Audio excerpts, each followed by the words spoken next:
Let's give a warm Satori welcome to Mr. Charles Crooks. Thank you. Thank you very much. It's wonderful to be here, and Let's check the okay, we got audio back there on the on your end. You're good there. And here's our okay. bellwether right here. Can you hear? Can you hear me? Okay. If Lucy Jane can hear Very you, good. Oh, okay. Well, that's good. Excellent. Okay. So anyway, in regards to the term shaman, yeah, that's I have my own kind of brand of it, as the expression goes. I'm going to spend about 30 seconds speaking about that on its own. Okay. That came about as a result of a trip to the West Texas desert in '94 after being tested for about a year. And it started because I did an act that drew the attention of person A and person B, and they ran configuration checks to figure out who I was. So anyway, after a year of testing, I go on a normal camping trip because I do that periodically. And what's interesting about that is I had no idea what I was in for. It took me 3.5 years to recuperate from that and fully 10 years to factually finish the work. Now, I've been doing healing work since '74, and one of the standing requests I've had is to figure out a way to speed the process up. Back in '74, '76, you could work on somebody and it'd be 5 years before you get anything done. And I'm impatient. I want it now. I follow the maple rule. Remember the kid with maple? I want my maple now? Well, there you go, see? So anyway, as a result of taking this nice little journey and all that, I became involved in a tradition that has no name, started in Kyrgyz steppes of China. And so when I took the journey, I became aware of a lot of stuff. And what was rather interesting is that added to the abilities that I already had, because back in '83, I figured out how to reprogram the intellect. I actually started back in 1974, but aside from that, it's another story. So anyway, what I'd like to do is I'd like to describe what happens, in other words, the nature of essence, what happens when we come into the body, why the intellect makes its determination, and how it basically puts everything where it needs to put it. Okay? So let's start off with a basic idea. And I would have to basically comment that for the last, 4,000 or 5,000 years, almost every major religion has adopted the policy or process or belief that all things are part of the light of God and no thing is separate. Okay? Now, that causes a problem because everybody's running around thinking they're separate. Heck of a note, isn't it? It's not a problem, really, when you really look at it. It's the way the system works, and I'll explain how that got started. So let's consider for a moment, if everything's part of the light of God and no thing is separate, therefore that perfection exists in that, therefore all matter, light, space, time, essence, you, I, breath, are running or operating on this perfection that permeates all things. Okay? Now, light, matter, is formed. That's the reason light and matter can be modified. Perfection cannot be had through the physical means. It cannot be had through any means that basically is limited by the essence of matter and or light and or intellect, because all these things are formed by the word which brought it into existence. Okay? Now, what's interesting about this is, even though we can't have perfection or calculate it, pie is a good example. Tastes good, but you can't calculate that puppy, right? And so, even though you can see it, you can feel it, you live in it, you can't calculate it through the physical attributes because, number one, everything is formed. So it creates a little bit of a problem. Okay, so anyway, but there's a solution, as they say on the TV commercials, but wait, there's more. So anyway, let's go a little further on this, okay? So if that is the baseline and everything's part of the whole, then no thing's separate. Then therefore, all things, including the light of God, including all angels, everything that exists, occurs here. Between the ears, between the ears, behind the eyes. Right? So all things are within. So what is my job? My job is to kind of show you where you have it stashed. I can't present to you anything you don't already know. It's already here. The key is where in the closet have you got it stashed. But let's have a little fun with this, okay? At the same time we're doing all this, we also have to look at what happens when we decide to come into the body. So let's take a look at the possibility that when we come into the body, we've already decided what we're going to do. So let's just imagine we're with a bunch of our buddies and angels and all that up in the heavenly world and all that. And we got ourselves one of those big old displays, kind of like a really complicated McDonald's, where you choose this, yeah, I want that, I want this, I want these type of parents, I want this, I want that, yeah, that'd be pretty good. I'd like to get that taken care of. Okay, now, the fun thing about it is, this is all recorded in your astrological chart. That's why you can talk to a good astrologer. He can tell you about your parents, your past relationships, the whole bit. So, you make all those choices, and now it's time, and basically you set it up because you want to basically, have these opportunities, so you come up to the edge, and there's this big old funnel here, okay? And everything's fine, you're looking down, oh man, I'm real excited about coming down here. I can get all this stuff done, I can really advance my character, I can advance my soul. This is really cool. Boom, you feel the boot, you're on your way down, and on the way down you forgot everything that you're going to do. Okay? But, however, what happens, this is that insult to injury, and that is when you take the first breath into the body, because the body is basically sitting there waiting for you. When you take the first breath, you become sentient. When you become sentient, you also realize something else. The brain is empty, and nothing works. Now, do you understand why babies cry? I mean, who wouldn't, right?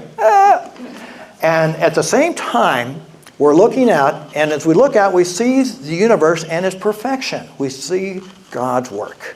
We see the light, and we see the perfect balance of all things and everything in perfect harmony with all things to one another, and it's by law, therefore it can be modified or looked at. It can be understood.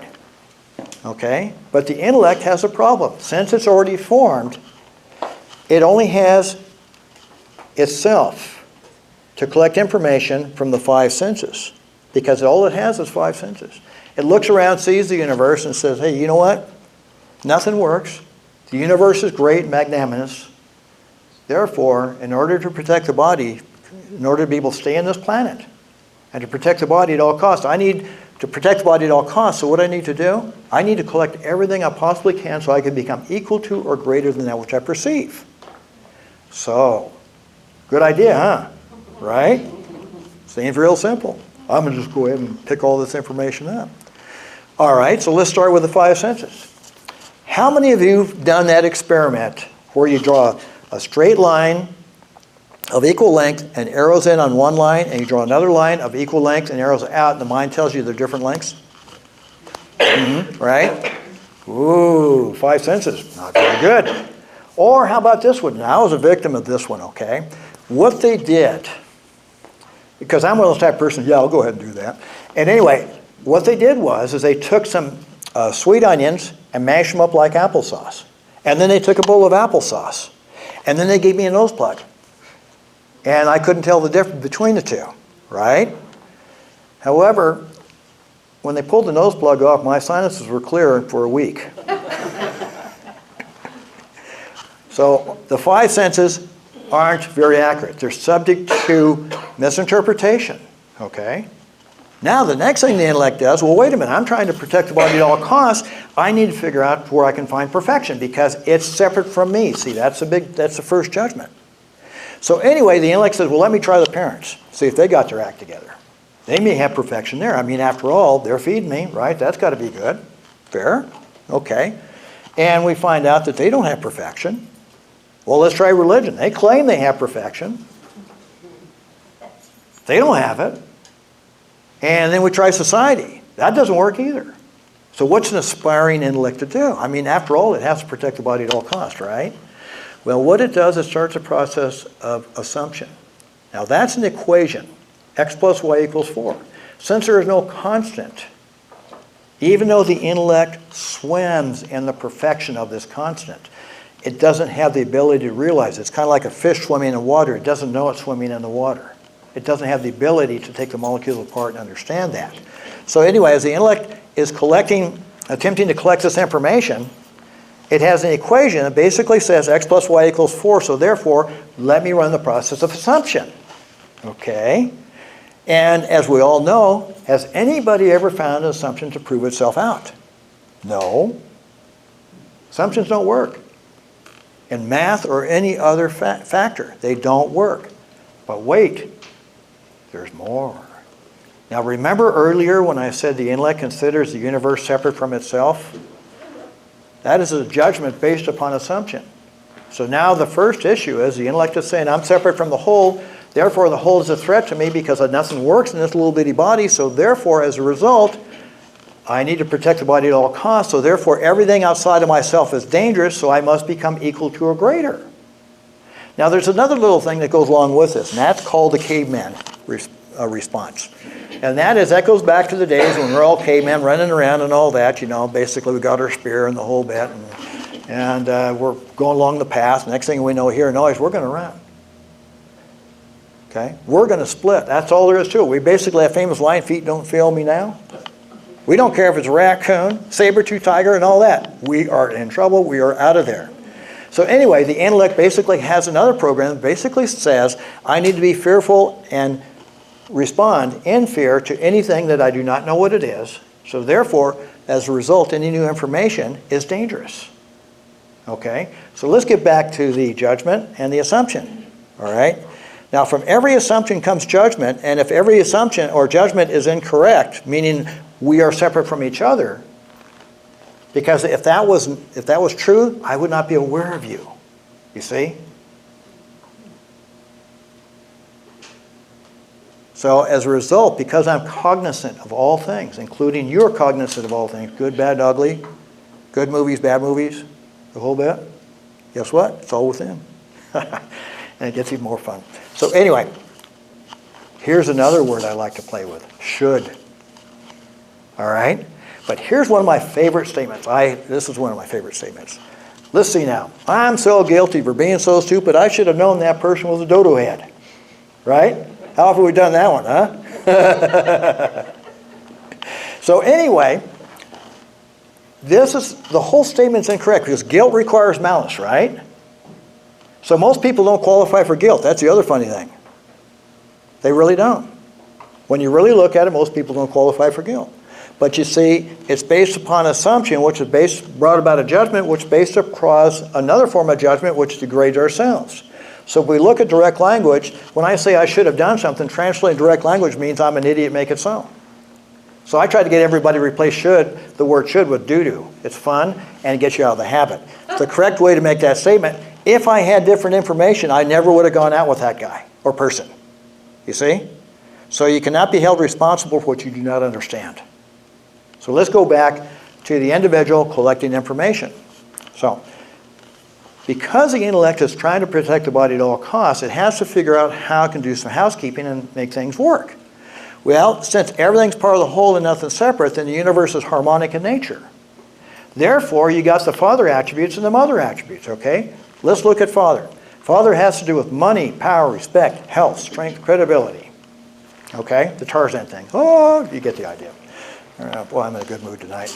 Anyway, the mother attribute has to do with long-term relationships, respect, quality, children, reputation, power behind the scenes, indirect force, family, and nurturing. Okay? So again, they work within each other. And let me throw this out there just for the fun of it, okay? When light existed and expanded and multitudinous became its forms, love became known.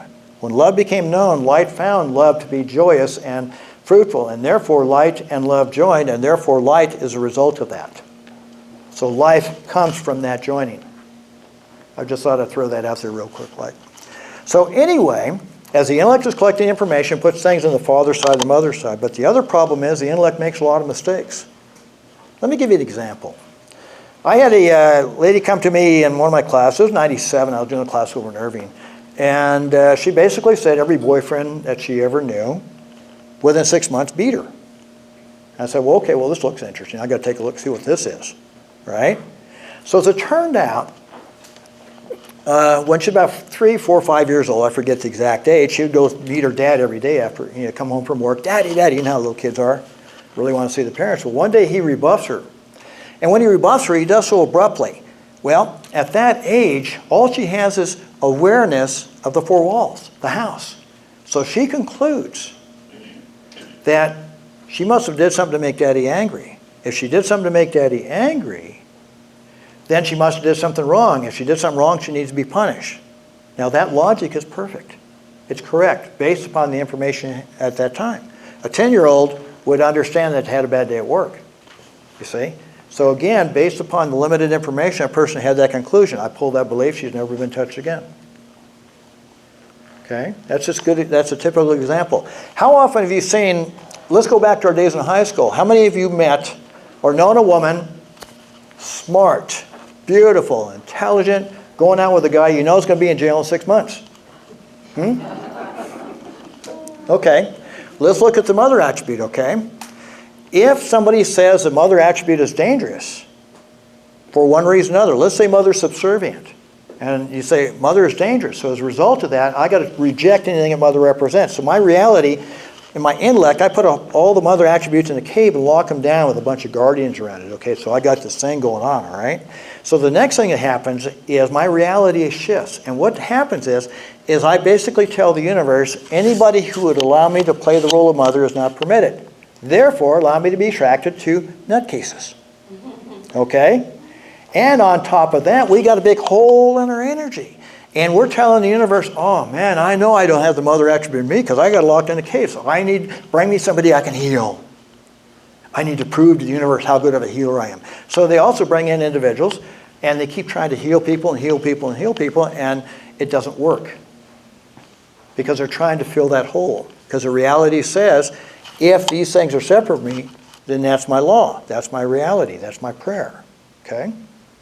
Now, let's look at the father side of things just for a minute. Okay? Anybody remember Winona Ryder? $2 million in the bank. She gets caught stealing $200 worth of clothes? Yep. Okay, father represents money, power, respect, health, and credibility, right? Okay, so here's the deal on that. She doesn't need the clothes, but she takes them anyway because she has this big hole in her energy associated with father. And guess what? She takes them, but she never keeps them. For example, any teenager who's got issues on the father side, they're going to steal things left and right, but they'll never keep it because if they kept it, they would violate their law that the attributes of father are not part of them. So let me give you a couple of symptoms that you can recognize quite easily if somebody has issues on the father side. And again, these are not false. These are lousy calculations of the intellect. Okay? Fault doesn't apply here. Let California keep them, okay? I don't know if they'll let me back in after that statement. Anyway, so the intellect is, basically stating that the attributes of father are not part of me make it so. So therefore, anything having to do with money, power, respect is rejected. There's two things happen also on top of that. And that is that when we see anything representing father, money, power, respect, corporations, government, or whatever, we are at war with it automatically. We are at war with it automatically. We try to take it down. Okay? So, this is not a fault. It's a series of programs. Let me explain how these programs are realized by the intellect because we have to do a little bit of Boolean algebra here for a second. So let me explain what Boolean algebra is. In 1865, an algebra of logic was brought out. And the idea was to basically compare things. And every integrated circuit, every computer, every watch requires a Boolean algebra map to do this. So if you've ever looked at, done a programmed robot or any of that type of stuff, you got to use Boolean algebra. Basically, it's a series of tests according to the type of gate you design. So the intellect uses what is called an AND gate. Okay? And an AND gate can be equivalent to, let's say we have an AND gate. I got two fingers here, that's an AND gate, that's A and B, and the output's C, right? So that means for C to be true, A and B must be true. That's an AND gate, okay? If A is true and B is not true, then C will not be true. Okay, that's just pure logic. When you look at the intellect, I can actually take a Boolean algebra expression and block diagram anybody's memory and every event they went through from the time they took the first breath, because everything goes back to pure logic based upon information that is compared to the database of the intellect. Okay? So the intellect is collecting information. Remember, and I'm going to go ahead and change directions here in a second because there's going to be a lot to absorb. But the intellect, when it first collecting information, since it has to make assumptions, since it doesn't have the point of perfection, then everything the intellect collects is the best guess. So everything on the table, the flat file database, is subject to interpretation and also is more than likely incorrect. So when everything that's presented to you comes to you, the next thing that happens is you make comparisons based upon what you've collected to determine the nature of the event that you're realizing. As a result, if the data that you have collected is subservient, not subservient, but, well, subservient is appropriate, but in other words, cannot be relied on or does not have that point of perfection, then the data is going to be wrong, and so a lot of mistakes are made. So that's what I talk about regarding the issue. Fault has nothing to do with it. It's a lousy system. Simple as that. Okay, now, but wait, it gets better. All this time, we have another source. So for example, let me talk about the inner and outer self for a second, okay? Our physical eyes are on channel 11. Our psychic eyes are on channel 13. Our intellectual thoughts are on channel 11. Our collective consciousness, our realizations on channel 13. They're there all the time. It's a matter of which one do you want to give attention to. Now, when I do a session with somebody, at the end of the session, I do some true-false questions onto an area that they have no way of knowing. I like to use California because I'm a voter. And I'll basically bring up stuff that they have no way of knowing. And the funny thing about it is once they let go and start tuning into their inner self, boom, that true-false answer comes out. The accuracies, we're looking at 100%. I mean, even to such simple things. I basically laid one on one person the other day. I said, okay, maximum authorized speed for the Burlington Northern Santa Fe rail line from Fort Worth to Ardmore, Oklahoma is 85 miles per hour. She said false. She's spot on. She had no way of knowing that. You see, because it doesn't matter. We're not looking for, are you smart enough to figure this out? The idea is you cut loose and you let go and you tune in. And that's when the Gnostic process or the Gnosis comes forward and you have access to all the knowledge in the universe. Okay, now, what I'm looking at the brain meters, and a lot of them are starting to fill up. And I see one I see one going, you're kidding me. He's more? No, we can't do that. Anyway, so what I'd like to do for a minute is just kind of give you an idea of what I do when I do a session. Okay? Now, if you remember, I said that the intellect collects everything, puts it in the cave, and locks it down. It says, I'm doing this to protect the body at all costs, so therefore I have authority. Right? Have you ever wondered why you hear about people going to all these healers, all these forgiveness exercises, and all this for 15, 20, 30 years, and every time it's okay for a couple of weeks, maybe a week, and they're back where they were? This is not a fault issue. Not a fault issue at all. This is not a guilt issue. This is not a talent issue.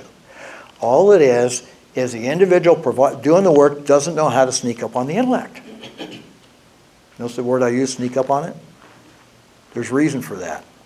Because when I do work, what I do is I'll actually find, in other words, I'll ask you to hold on to, and we're going to do a session here tonight, okay? And what I'll actually have you do is I'll have you hold on to an emotion. I'm going to go ahead and open up a window, not Microsoft, but my own, okay?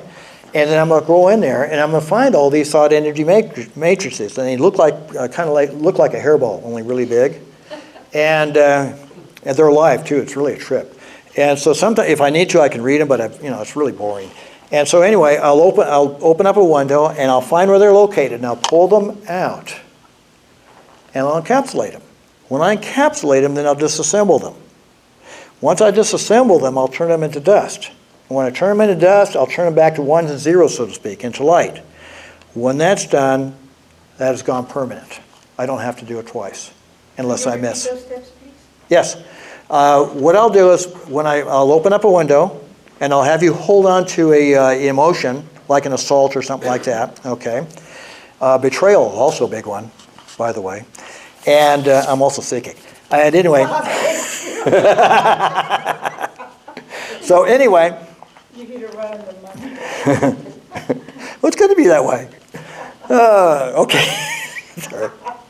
So anyway, I'll open up a window and I'll find out where it's located, because the whole idea is to be able to find out where these thought energy matrices are located. And once I find it, because the reason I have you hold on to it, because when I go crawl around somebody's mind, I've got the planet Mars, Jupiter, all kinds of stuff in there. So I need to find an area where I can pull these out, and once I pull them out, then I can work on them. So I'll pull the thought energy matrix forward, I'll encapsulate it so I don't make a mess, I like to be neat, okay? And then once I encapsulate it, I'll disassemble it.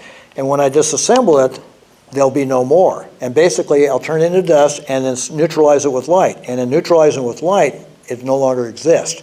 So yes, you'll have the memory, because each memory is like a file folder. It's a pocket in the emotions that defines the reality. That is the power behind it. So what I'm doing is I'm not erasing memory. What I'm doing is I'm moving the emotional component out of it so it's no longer of any consequence, like reading a book. That's the neat thing about it. And the neat thing about it is, again, fault has nothing to do with it. All it is calculations based upon best guess. So all those years you spent trying to do this or that or whatever the case is, it's not a fault issue. You didn't have the tools necessary to accomplish the task. That's all it is. Nothing more, nothing less. And that way, that's one of the reasons we get rid of judgment. That's why I replace judgment with doo-doo. For what, I'm sorry? I replace judgment with doo-doo, or should, with doo-doo. Because judgment is an act of war. Because basically you're assuming that something's lesser or greater than yourself, and as a result, if you're making a judgment of somebody, that's a should type thing, and as a result, that's an act of arrogance. And so the idea is you move from judgment to the point of observation where you say, okay, fine, I see that bank robber, and the bank robber is within me, right? Because I'm cognizant of bank robber. The only reason I'm not robbing banks is because that stuff bores the beans out of me. I'm not superior to the bank robber. Okay? So again, the reason you're doing certain things different than other people or attempting to do good work or whatever the case is because you have an interest in it, not because you're superior to anybody else or anything of that sort. Okay, so let me stop at this moment for a second. Let me just kind of open it up to some questions and see if anybody's got any questions on it. Yes, what can I do for you? It sounds like you're saying that any negative emotional residue that we're holding, we created there from a false assumption or judgment, right? Let me rephrase that a little differently, okay? First of all, I don't like to use the word negative and positive, and let me explain why. White light to a demon is very negative, okay? So negativity and positivity is based upon a person's perspective. So let me replace it with constructive and destructive. Now constructive has to do with love, understanding, compassion, honesty, honor, and humility. The means justifies the ends in all matters. Those are constructive attributes. Those are the attributes that enhance the qualities of humanity. Okay?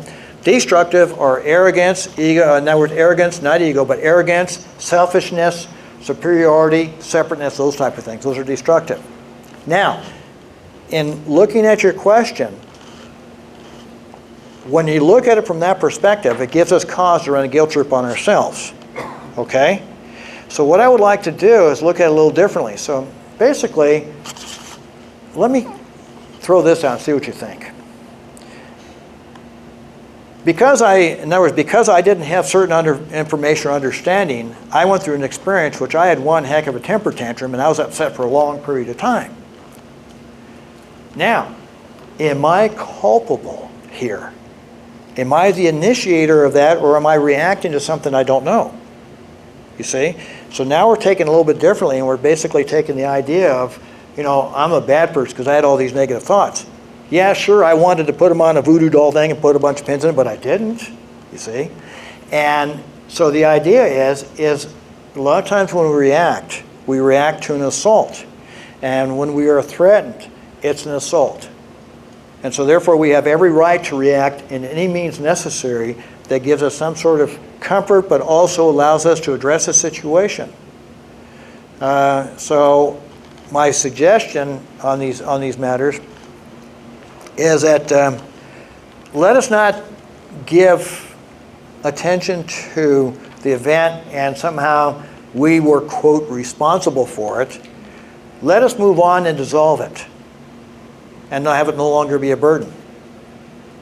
Does that help out a little bit? Yeah. Okay, good. Any other questions? Yes, yeah. Well, there's the second part. Oh, good. It was, it's like we're really basically all innocent. We just don't know it because at some point we made this wrong judgment call. So what you do is kind of restore us back to that innocence. Okay, I'm not comfortable in using the term we were all basically innocent. okay?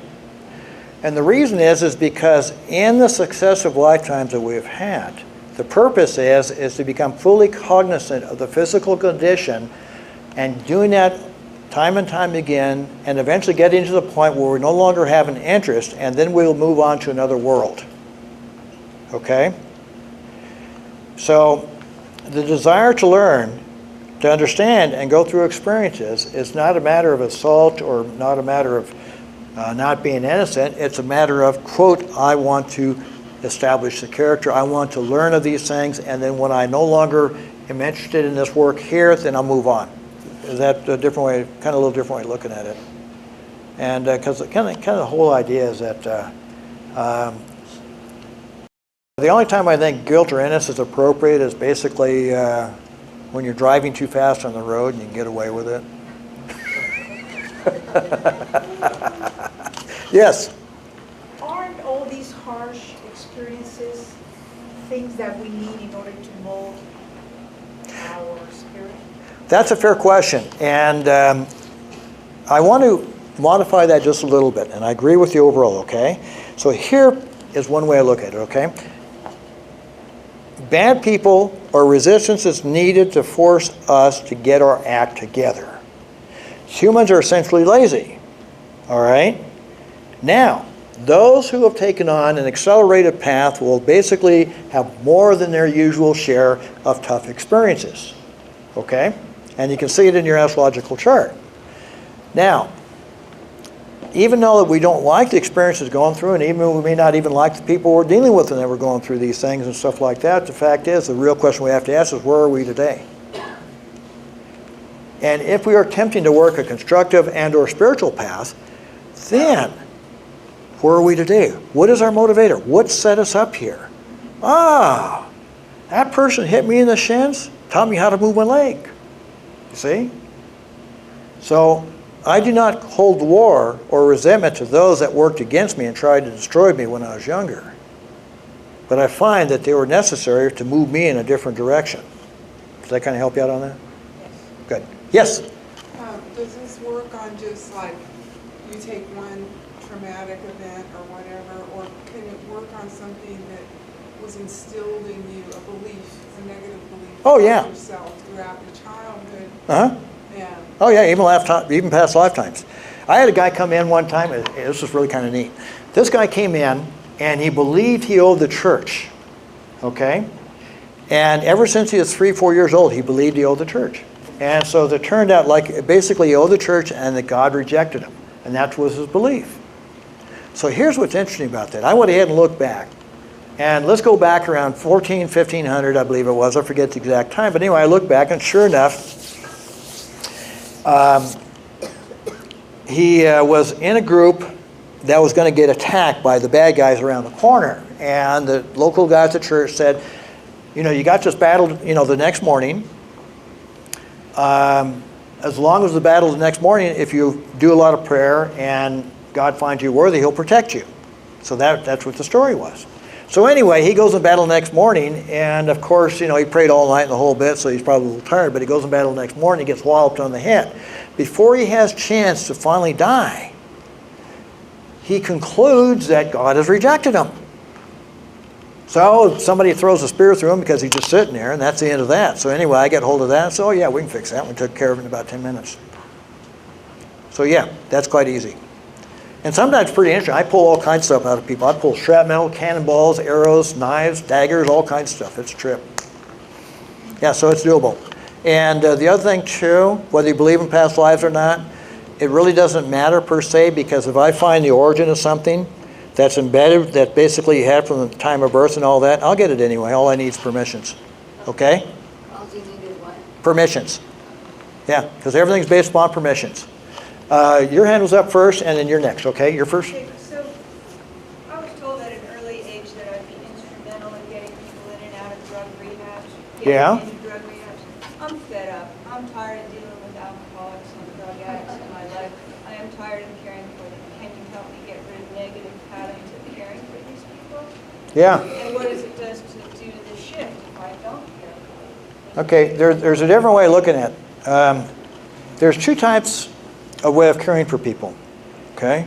One is try to cuddle them and take care of them and meet their needs. The other one is making it profitable for them to move in a different direction. Well, I understand codependency. Yeah, big yeah, time, but okay. I'd like to, it's not something I even think about, it's something that wakes me up in the middle of the night. Yeah? So it's a neurological pattern that's deeper than that. Yeah, we can fix that. Yeah, it's fixable. Okay. Yeah, because, yeah, I'm taking another look at it. Let me look at something else real quick, like. I mean, Yeah. I've had an astrologer tell me that I do this, and I've done it 7 times, and I'm just like, I don't know where it is. Bored. No, yeah, bored and Yeah, angry. okay. Yeah. Has to do with validation. Mine? Partly yours and also a different process. Okay? Yeah, we can take care of that. Yes? So you honed in on what's catalyzing this in an individual, and that doing so neutralizes it? Is that? Oh, no, here's how that works, okay? Let's say that you've got some betrayal in your past, in this lifetime. Okay, let's say we have, now there are 2 types of betrayal I forgot to mention, okay? And let me answer your question, but I also want to define the 2 types of betrayal, okay? There's inadvertent betrayal, and let me explain the cause for that. Let's say you have a 5-year-old that's going to be at a baseball game, an end of the season baseball game, and he gets father on Wednesday afternoon, it's a promise, pinky promise and all that, to be there to watch him do this game. It's really important for the 5-year-old.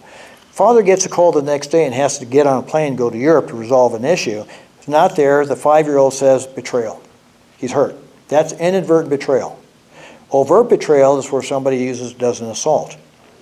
Okay? So there are 2 types of betrayal on that. But I wanted to kind of touch on that. Now, what I do is I'll basically, we'll talk a little bit on a regular session and all that, and I'll get a little bit of information, but generally what I'll have you do is I'll have you hold on to an emotion associated with a keyword. And a lot of times what I like to do, I like to do almost like a shotgun. So I'll do a quick look. See, I said, yeah, we got a betrayal over here, but while you're thinking about betrayal, I'll go in there and I'll find everything else I can. It's kind of like a big Kirby vacuum cleaner. I'll find everything else I can, pull it in here and dissolve it, and we'll get a few other things at the same time, because I like to, if I can get all in one shot, I will. How do you find it? I look around. I'm nosy.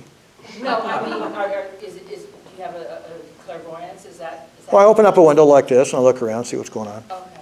Yeah. That's why I say they're my windows, they're not Microsoft. I just wondered what the. Oh yeah, it's pretty neat. Yeah. Hey, yes, go ahead. I think you just answered it, but I want to make sure I understand.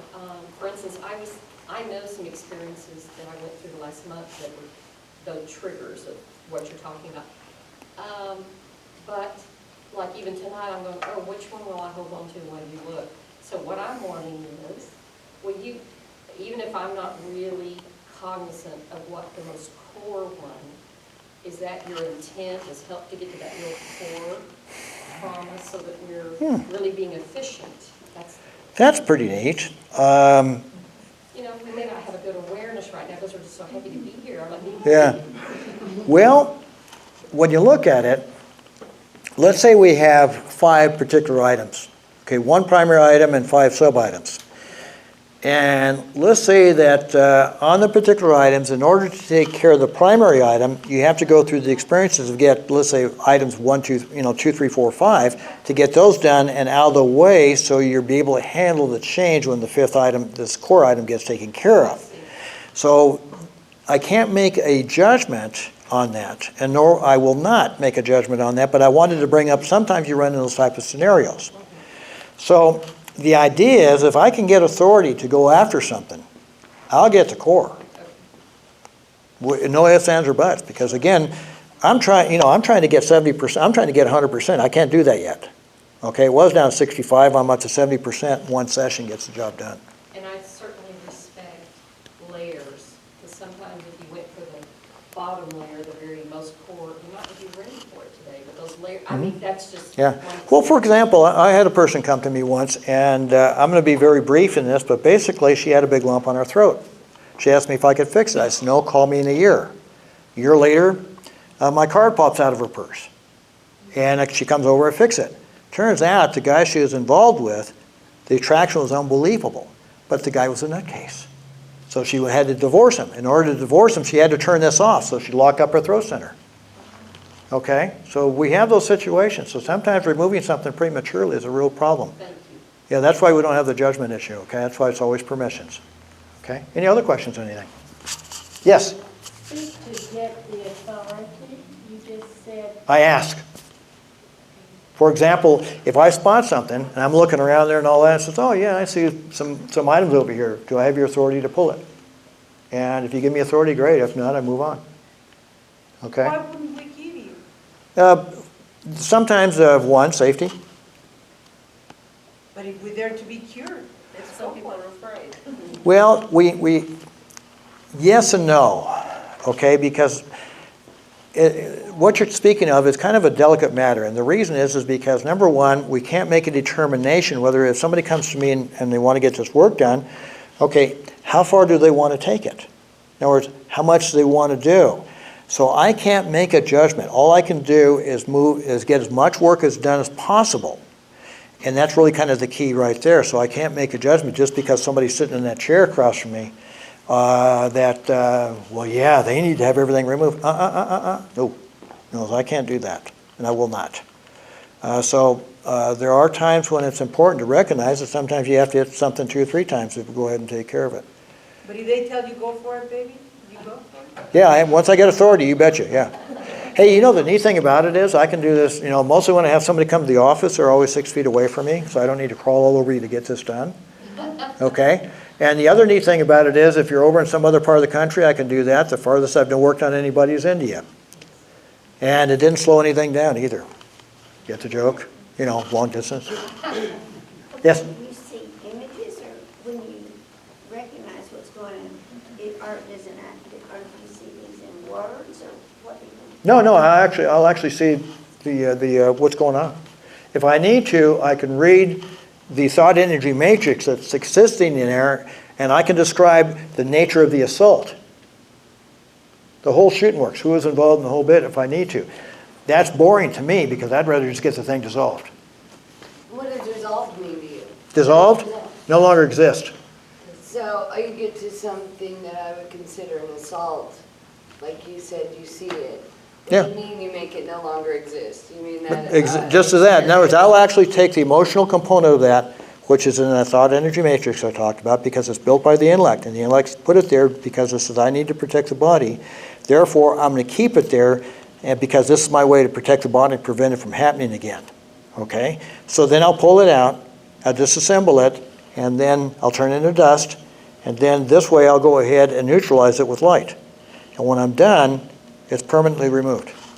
So The memory will still be there, but the emotional whatever won't. it is that you have, the memory will be there, but the emotional, I won't. Be like reading a newspaper. Yeah. When we're ready, we'll do that. Okay? Any other questions or anything? So what, okay, is there a void or is it? It's kind of strange. I've had 20 Marines fall asleep in the chair. Because what happens is when I pull something, especially if somebody got a lot of anxiety associated, what will happen is they got all these little guardians around it. And when I do that, all of a sudden the mind says, oh, hey, I can stand down. I can go to sleep now. And they do. Yeah, it's a trip. And the reason is because you no longer need to keep that thought energy matrix running or that program running. And so it is kind of strange. I've had some strange looks on people. And if I videotape the sessions, you'd see what I mean. All of a sudden I get to look, where'd it go? It's really strange. It's a lot of fun. Are you doing a lot of post-traumatic stress work? Sexual assault is a form of, has post-traumatic stress. Yeah, I do that. But not a lot with vets. No, they don't know about me. I don't advertise other than on my website and an occasional thing like this. Yeah. And although I understand, I have worked on a couple of people that have done, military patrols.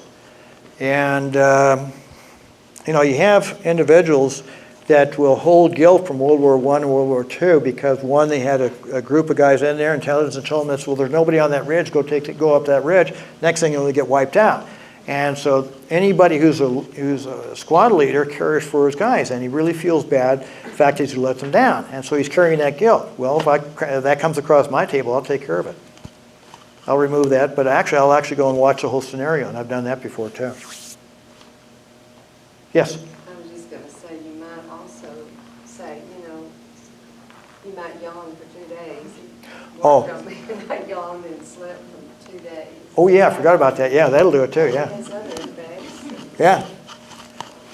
And also the other thing too, while I'm in there, if I see any critters, I'll pull them too. Critter. Yeah, demons, eels, that type of stuff.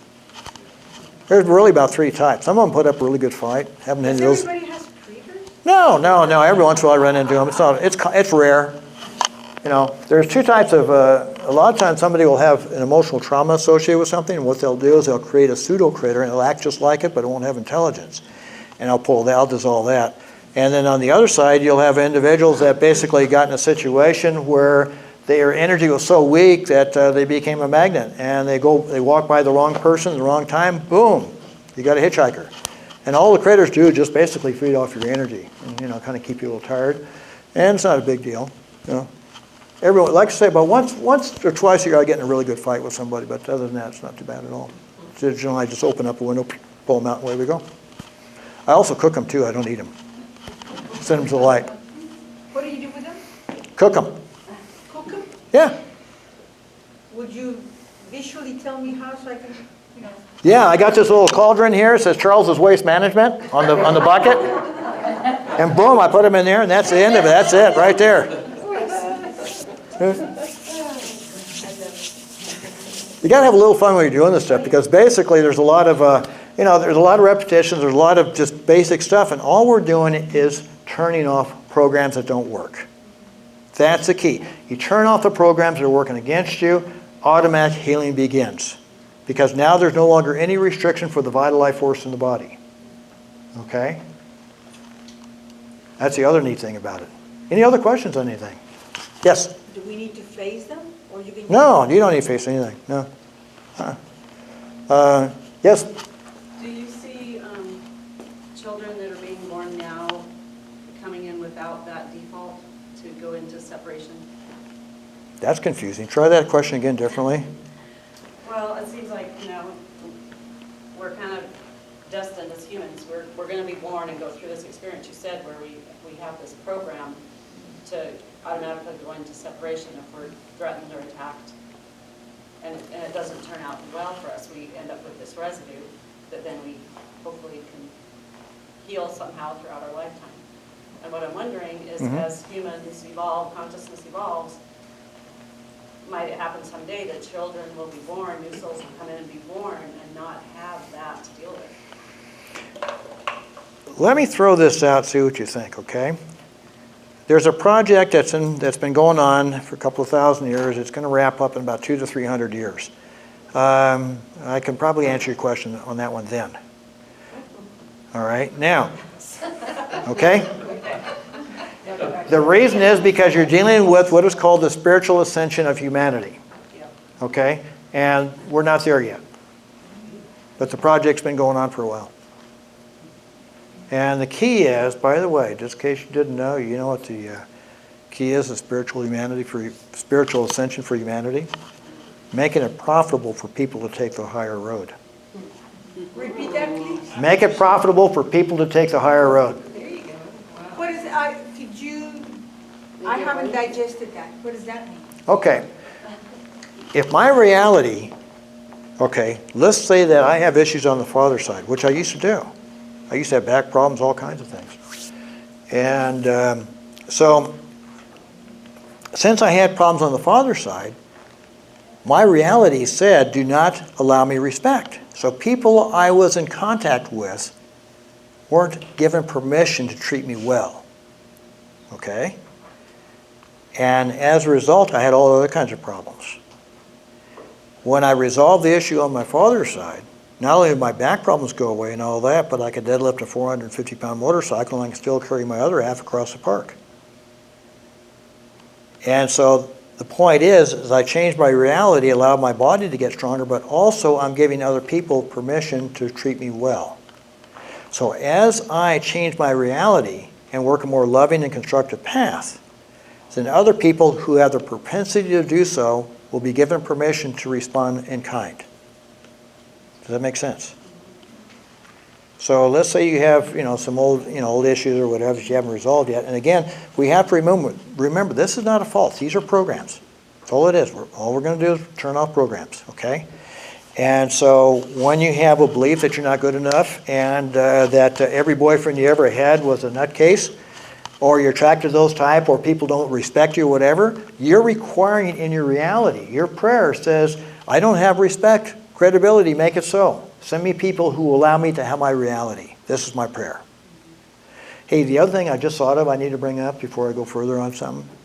One of the biggest problems, the biggest mistakes in the metaphysical community, the idea we have to put light around ourselves. I'll explain. When you say, I have to put light around ourselves, you're saying to the universe that I don't have light. Make it so. So here's what you do. If every breath you take has so much love and light in it, it gives you the opportunity to work a path of light or a path of darkness, and therefore the light exists within you. So what you do? You kick up a ball of light inside and expand it. You become exothermic, which is your natural condition. Therefore, you are a carrier of light. Pretty well, huh? We'll do an experiment on that a little bit later when I get through, because I'm going to do a pulling. Instead of asking to be covered, we just... Bingo! You got it. Okay. That's right. And the other neat thing about it is you can walk down the street and says, I'm a carrier of light. I don't give rats, bunnies, who knows? Okay, so anyway, any more questions on anything? Yes? Yeah, I could talk about spiritual ascension of humanity for hours. Because to me, it's like we're at this crux right now. Either we're going to ascend or we're going to annihilate ourselves. Too soon. Give it 200-300 years. Really that long? Yeah. 200-300 years left on this particular project time. Yeah. But this project's been going on a little just right under around 2,000 years, and the Magi were involved in it, and tradition's been involved in it. And the whole idea is to bring about those conditions and make it profitable for humanity to ascend. Right now, it's not, because most of humanity is in fear because they are separate. So the key is turning that around. But remember, I call it the amoeba principle.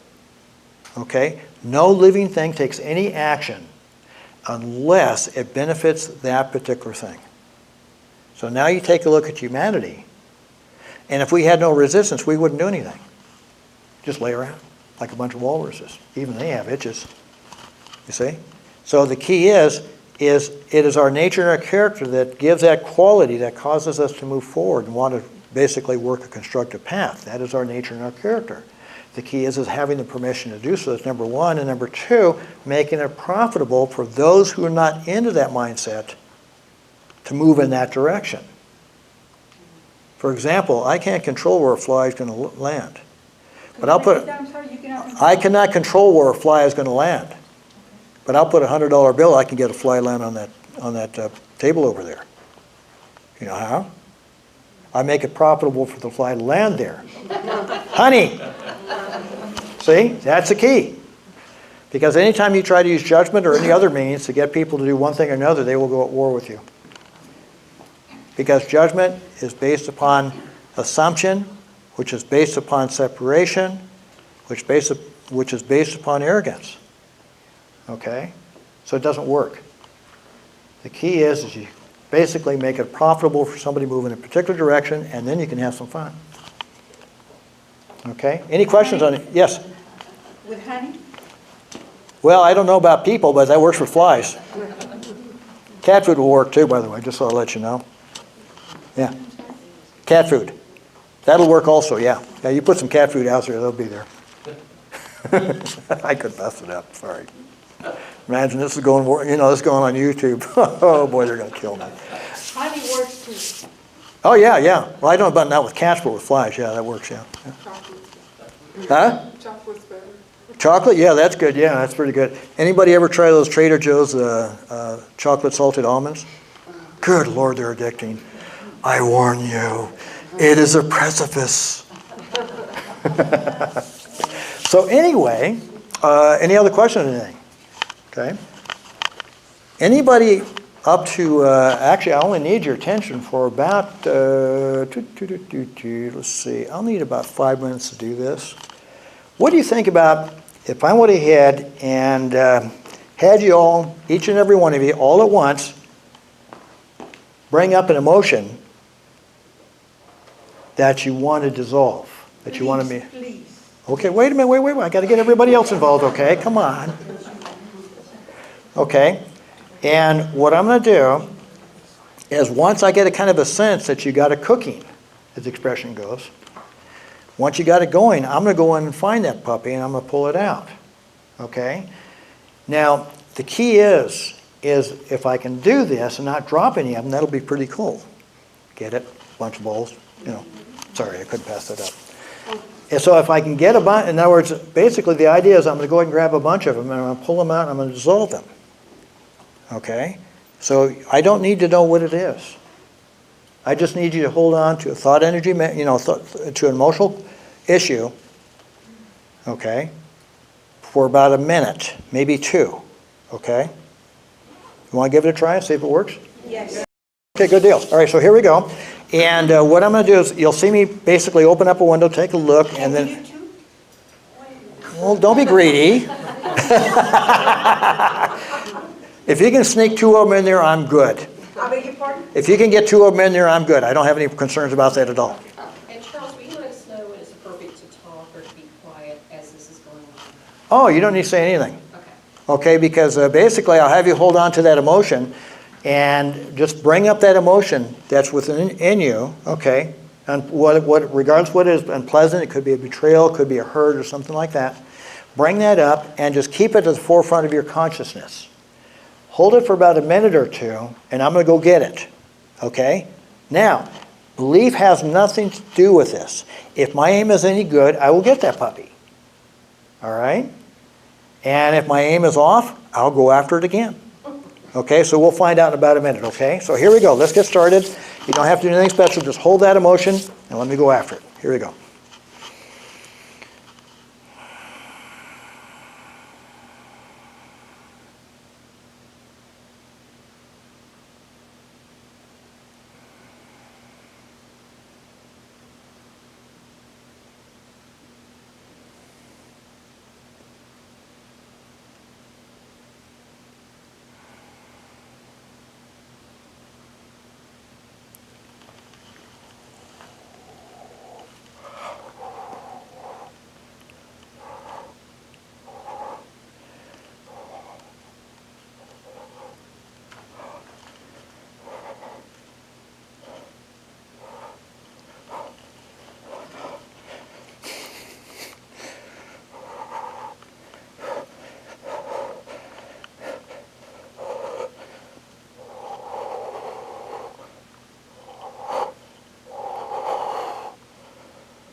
Okay. How many had theirs disappear on them? Can you find it anymore? The emotion that you're holding on to. Is it still there? It's still there? Okay. Is it the same intensity or has it dropped a little bit? It has dropped. Dropped quite a bit? A little bit. Okay. Well, I haven't done this many people at once before, so let's go after it. It looks like I'm going to have to hit that puppy again, huh? And this way. All right. Okay, so we'll do it again because, you know, that, you know, I had, yes? Is this meant to be a one-word emotion? No, just a feeling, an event. I don't feel anything. Okay, did you bring up hurt or betrayal? I feel it here. Yeah, bring up hurt or betrayal or something from the past. Something like that. What about fears? That's fine. Okay? Because that's an that's the, let me look at it a second real quick. Yeah. Yeah, on that one particular, yeah, bring up the fear because that's abject fear. All-encompassing. Okay, does that make sense to you? Yeah. Yes? So it needs to be a specific fear? No, just general. General principle. Yeah, just general principle. Basically, because we're after the source, and if I can use that fear that you got, that you can bring up, I can use that to find where the rest of the stuff is. And if my aim is any good, I'll get it. Yes. How do you protect yourself? I don't even think about it.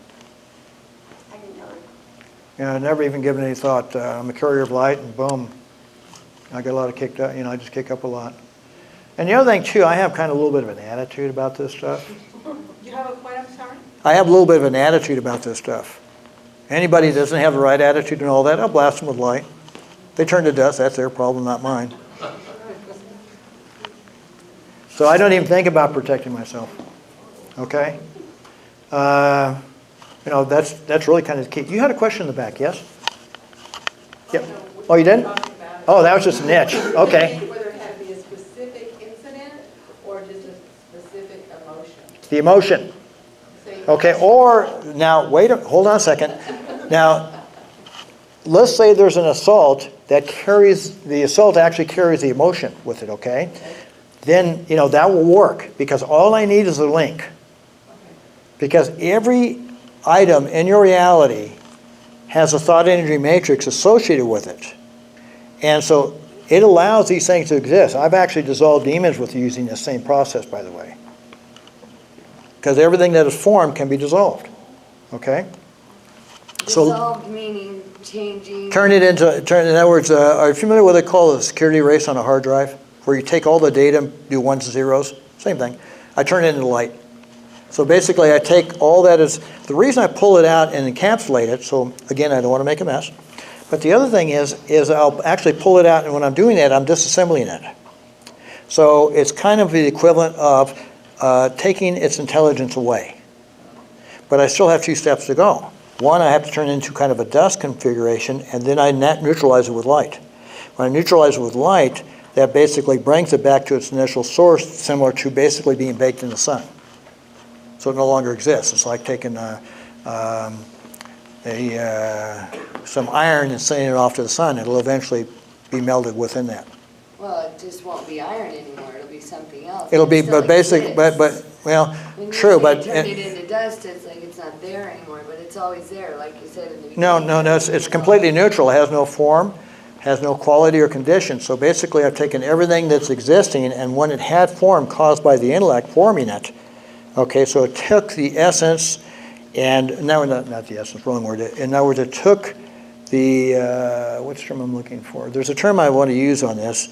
It took the firmament and formed it, and in doing so, it carried the emotional component. What I'm doing is returning the firmament back to its natural state, neutral state. So that's why I like to use the term ones and zeros on basically secure erase. Okay, so let's give it another shot. See if I can see if my aim is any better. Okay. Okay, so here we go. Hold on to thought or emotion or something like that, and so we can do it. Here we go.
Yakonoka.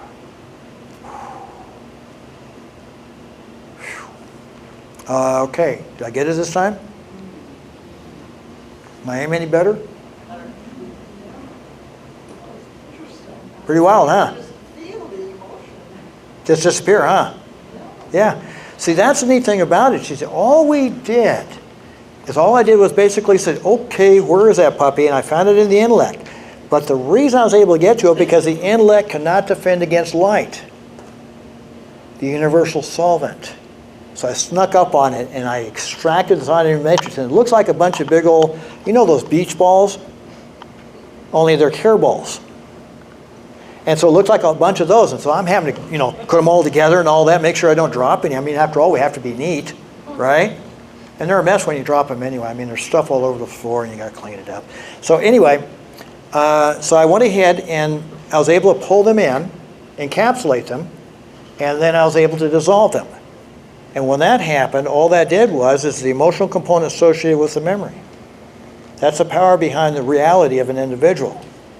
So the vital life force I talked a little bit about earlier is a natural life force of the body that every time you take a breath, the vital life force comes into the body and is directed by the intellect and one's reality on how it's going to go to the organs and keep things working. Okay? So when there's restrictions, let's talk about broken heart.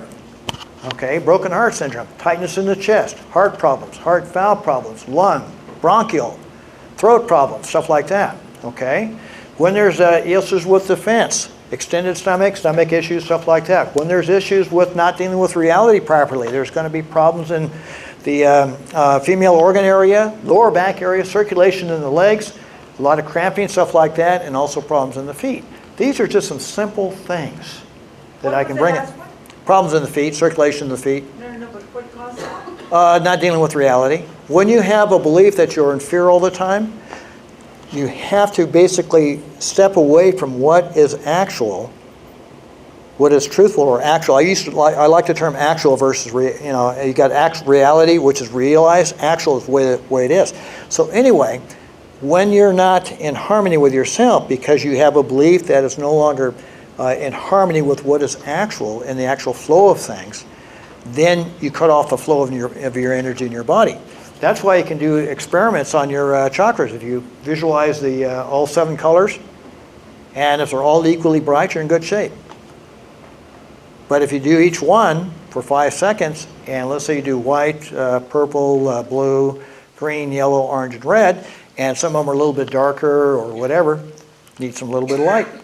Put a little love in there. Okay? And do we have to try to avoid to think of that? No.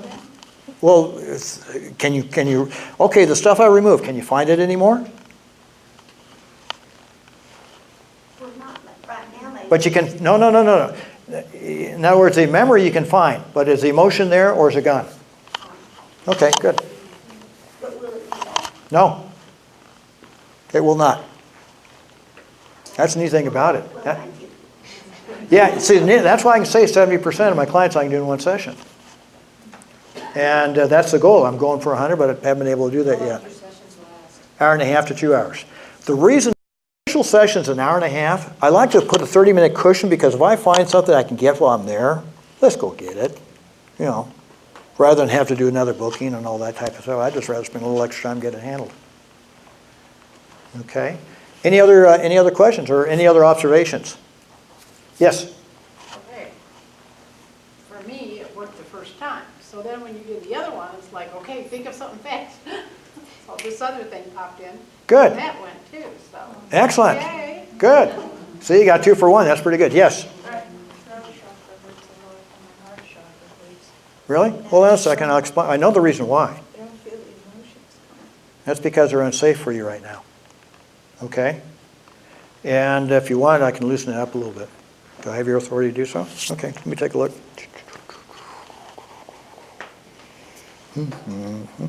Dig we must, you know. We'll see if my aim's any good. Yeah, a lot of betrayal floating around the back. Is that starting to loosen up a little bit? Heart area starting to feel better? I might have to do a little bit of work afterwards because you got some old emotions and tears coming up. and that's perfectly normal. Hey, by the way, just to let you know, I've actually considered buying stock and Kleenex because I go through a lot of it in classes.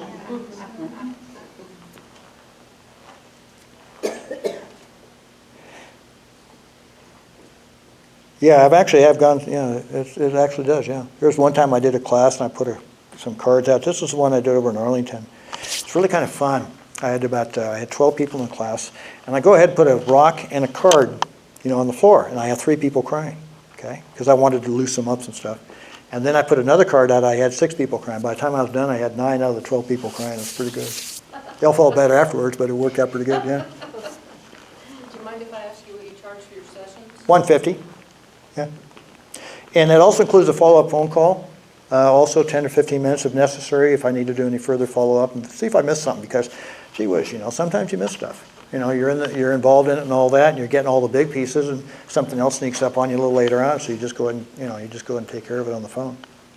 So she's still obviously upset. What happened? Is there something wrong? Nothing wrong with her. What is it? No, nothing wrong with her. There's some deep hurt that's still not resolved yet. Some deep what? Hurt? Deep hurt that's still not resolved. Okay? And the safety, it's not been safe to let it go yet. Is that fair? Yeah, it's just not really safe yet. I know that, but to really kind of dissolve it at this very moment, it's not safe. That's why I'm not doing it. It's not safe. Define Just, that. it's not safe, okay? Well, define safe. Safe to me is not same maybe as safe to you. What do you mean safe? Like emotionally it's not safe, spiritually, or what do you mean not safe? Is that the right It's not a good time. Yeah, thank you. Yeah, but it's That not a doesn't good time define safe. because it's an unsafe situation. Let me redefine it, okay? In all fairness, when I use the term "it's not safe," it means it's not appropriate, the time's not right, and there may be a little bit more work required than what we can do here. Okay? That's kind of the idea on that. So I'm more interested in, quote, the safety, or in other words, the efficacy of the work. And so if I can't get it all done in that one shot, or what we're doing here, if I can't get the important things done, then time's not right. Because let's say I get subcategory A and subcategory B, and the person goes home that night, and next thing you know, they have some horrible nightmares or something like that because a couple of things aren't resolved. So it would be a disservice for me to try to barrel through something, and because that would be an act of arrogance on my part. So I will not barrel through it, and that's why I use the term safe. And I've had people come in on a private session. It doesn't happen too often, but I've actually had people come in a private session where, we sat and talked for a little while, and all we did was just chit-chat because it wasn't safe to get it released in because they needed more information. Yes? And may I say in support of that, I've had several sessions with Charles, and he was good long distance. I was in New York, and I'm so glad he was on the phone. I forgot what I was to say. That's good. Mm-hmm. Yeah. Thank you. You zapped me. I can remember one time a therapist that I went in too quick without my permission. Yeah. And it was more destructive, and I felt unearthed because maybe he thought she's advanced, I can go there, and it just did more. And so I appreciate what you're saying. Yeah. Readiness. Yeah, because the whole idea is build up someone's strength, not take them down. Right. Thank you. And that's my goal. If I can build up your strength. When you're ready, she says she's ready, so who says she's not ready? I mean, it's not safe, she thinks it's safe. Where do you get that point where it is safe? I have access to information, and I'll just leave it at that. Okay? And the other thing, too, in other words, safety is the most important thing, but also establishing somebody's strength. So if an item's too complicated, you can take care of it a little bit later. I mean, there's times I've done work on people in the middle of Denny's, even though their food's mediocre, but I've still been able to get it done. Denny's special. Yeah. Hey, by the way, the other thing a lot of fun to do? I've had people call me up on the phone. I'm driving down the 190 freeway, the Bush Freeway in Dallas. And I'll open up a window, and I'll start doing this, and they'll feel better. And they said, "You feel better?" He said, "Yeah." I said, "Congratulations." "Well, why is that?" I said, "Well, you just got the first airbag treatment." Okay, yes? Hesitate to bring this up, but I had a near-death experience. A doctor told me I was going to die Yeah? before I came out of surgery. I Wow. wasn't going to make it through surgery. So I assumed I was going to die. I'm laying, I leave my body, I sit up, and then I will leave this existence. Oh, that's cool. The one thing that I learned, the first thing that I noticed when I was on the other side, I was in complete bliss. Yeah. I mean, I thought I was dead. Doctor told me he was a professional. So I'm out there, and I'm in total bliss, and the first thing I'm trying to think about is hurts, betrayals. You said this was from the intellect. Yeah. I had left my body. Mm-hmm. I was no longer in my Yeah, brain, yeah. my consciousness, whatever you want to call it. And that was the first major thing that made me comfortable. But it kind of, I thought I had my intellect with me, and I'm going, I'm no longer in my body. I don't need that. And I don't, it's, the thing, the best way I can describe it is you can't take these things that are bothering you while you're in your body with your intellect with Yeah. you. You can't. I love it. What you just did, Yeah. Yeah. what you just did is kind of what you feel if those things left you. In other words, they're not necessary anymore. Yeah. If you're near death and you know you're going to die, don't bother packing a bag. You don't need it. Outstanding. That's part of what you want to put in the bag to keep. Yeah. Oh, I'm yeah. not putting it back in my body, obviously, but it's still, you still experience these things. But that was one. So what you're saying makes a lot of sense to me. It's intellectual. It's Oh, yeah. in your body. Yeah, because the intellect basically says I need to protect the body at all costs. These are my resources, these are my tools, and this is the only method I have available. You're not in the body anymore. Okay. You're not- So what we're doing here in the work is basically saying, okay, well, fine, the intellect doesn't have the tools or permission to let something go, because if it did, then we'd all be able to let all the stuff go, okay? So what I do is I go in, I find out where it's located, and I actually extract it so the intellect has nothing to hang on to anymore. That's the beauty, and that's the fun part about it, you know? Because isn't that so that when we live with everything we learn and we hassle and everything, don't we go with all those lessons? Say that question again. I missed you on. When we leave, Yeah, when we leave this body, yeah. don't we go with everything that happened, with all the lessons, with all the knowledge, with all the baggage? Well, yes and no, and I want to change. In other words, let me run this by see what you think. Part of the work that we're here to do is to work a more of a constructive path and to find less attraction to the things we no longer need that are hindering our work. So, you'll have your successes and failures, but when you look back and look at your failures, the question you have to ask is, did you have the tools to have a different outcome? And the answer is no. Therefore, there's no failure. Failure can only exist as there's a reasonable chance of success. So when you consider all that involved in going off in the next lifetime or whatever you're going to be doing, we're not interested in what you failed at or whatever baggage you may be having or whatever. The key is if we can get it dissolved, it's no longer an issue to begin with. And so you're no longer attracted to that, because if you understand it, it's no longer an issue. Yes? Would this talent or ability that you have, would it work well on children that are Yeah. abused and Oh, yeah. I have a lot of abused people come through, yeah. Come through the door, yeah. Like mentally ill, like multiple personalities because of, tragic things that happen at different times of their lives? Well, I tell you what I can do. I can't address the multiple personality issue directly, okay? Because, but I can address it this way. I can remove the betrayal, the abuse, the emotional component of that.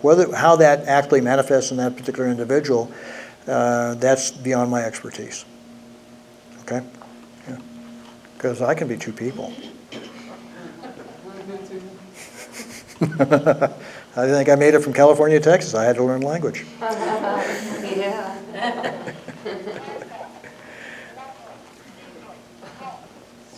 Oh, that's quite all right. Oh, that's...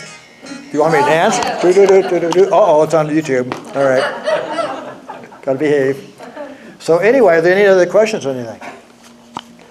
Okay, let's see now. Now, is there anything, I know I don't have you completed yet, okay? But we'll talk a little bit more about that if you want, all right?